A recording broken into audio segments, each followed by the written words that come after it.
Halo sobat, jumpa lagi di Mama Embul Channel, channel yang akan selalu menampilkan kabar terbaru dan terupdate dari selebritis Indonesia.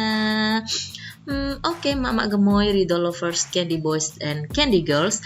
Kali ini Mama Embul akan memberikan sebuah edukasi dan informasi dari si duo Gemoy, di mana Dinar Candy ini memberikan sebuah tanggapan terkait Dea OnlyFans dan juga skema Ponzi. Sebelumnya kita belajar dulu yuk, apa itu OnlyFans dan skema Ponzi, biar semuanya nggak salah paham dari awal ya. OnlyFans itu adalah platform media sosial yang memungkinkan untuk pembuat konten memposting konten dan menerima bayaran langsung dari fans atau penggemar atau pengikut setia mereka. Bisa melalui langganan atau tips satu kali. Nah, siapa itu Dea? Dea OnlyFans atau Gusti Ayu Dewanti ini adalah seseorang yang ditangkap polisi terkait dugaan kasus pornografi. Kenapa? Karena Dea OnlyFans ini mengaku sebagai konten kreator aplikasi OnlyFans sejak 2020 dan mengunggah foto topless. Jadi Dea ini suka mengunggah foto di mana tanpa baju atasan atau topless ya. Lalu, apa itu skema Ponzi? Kayaknya Mama Embul juga baru denger nih. Skema Ponzi itu ternyata modus investasi palsu yang membayarkan keuntungan kepada investor, tapi bukan berasal dari proses kegiatan operasi perusahaan. Gitu loh. Jadi dari investor selanjutnya, investor-investor baru dibayarnya. Ini sistemnya seperti MLM. Jadi kalau ngerekrut orang itu kita dapat duit lagi, dapat tambahan uang lagi. Tapi perusahaan ini akan kolab ketika seseorang atau bawahan-bawahan dari kita tidak mendapat anggota baru. Akhirnya kolab dan ujung-ujungnya jadi kayak investasi bodong gitu ya. Nah, kita sudah membahas dua hal ini, yaitu Dea OnlyFans dan skema Ponzi. Lantas, tanggapan mereka berdua, yaitu dua Gemoy terkait kasus ini apa ya? Apakah Dinar pernah masuk ke dalamnya, atau pengalaman, atau pernah mendengar sesuatu dari dua hal ini? Kita simak yuk beritanya. Enggak, yang berarti gratis suka mogok-mogok. terus kenapa dia ditangkap si dia itu? Gak tahu sih, kayaknya pornografi ya, kayaknya mungkin gara-gara Berarti berbayar. kalau menurut kamu dia berani ngelakuin itu karena dibayar, emang penghasilannya berapa? Mahal. Ada tuh temen aku yang dari Mengo Live 150 juta per bulan. Oh, nanti kamu ditanya lo siapa. Ada. Iya, Iya, 150 juta. 150. Oh.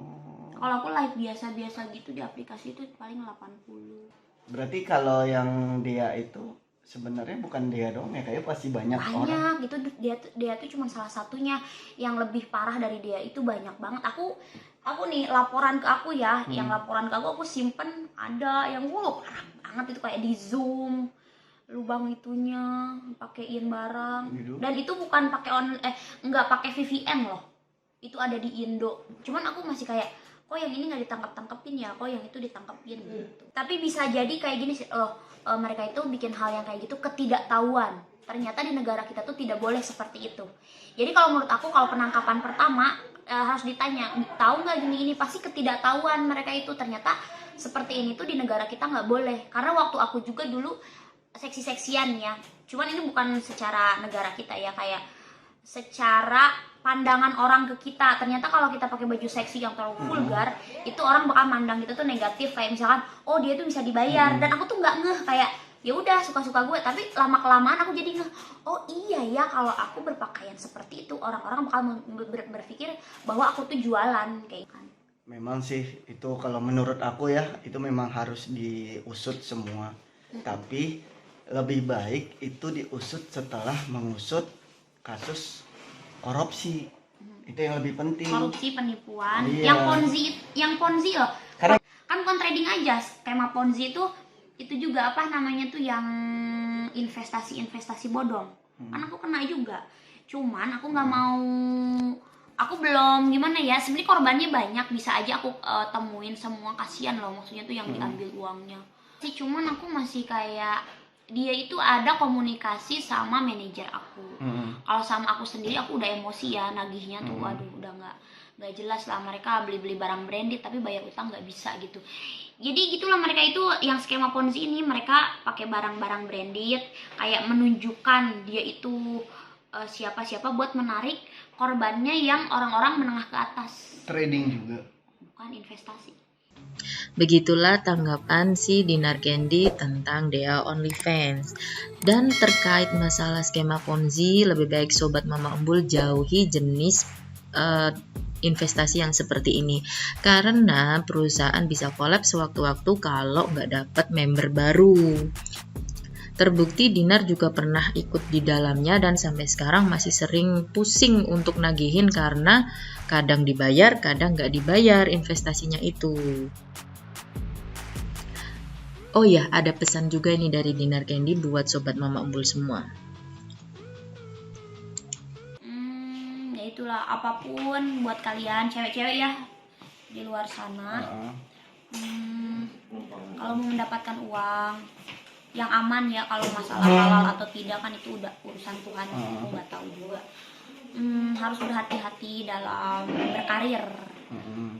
Itu apapun yang dilakuinnya, yang baik aja ada resikonya, apalagi yang nggak baik ya. Nggak baik ya, karena itu nanti kalau kamu udah kena undang-undang atau kena hukum, kasihan keluarga. Karena bukan kamu doang, kecuali kamu hidup sendiri doang ya udah bodo amat gitu. Cuman kan ini terus nanti kayak sanksi sosial itu yang kasihan ke keluarga. Ya, begitulah pesannya. Terima kasih sudah menonton video kali ini. Jangan lupa like, subscribe, dan komen di bawah video agar Mama Embul bisa upload video terbaru buat Sobat Mama Embul. Terima kasih, sukses selalu.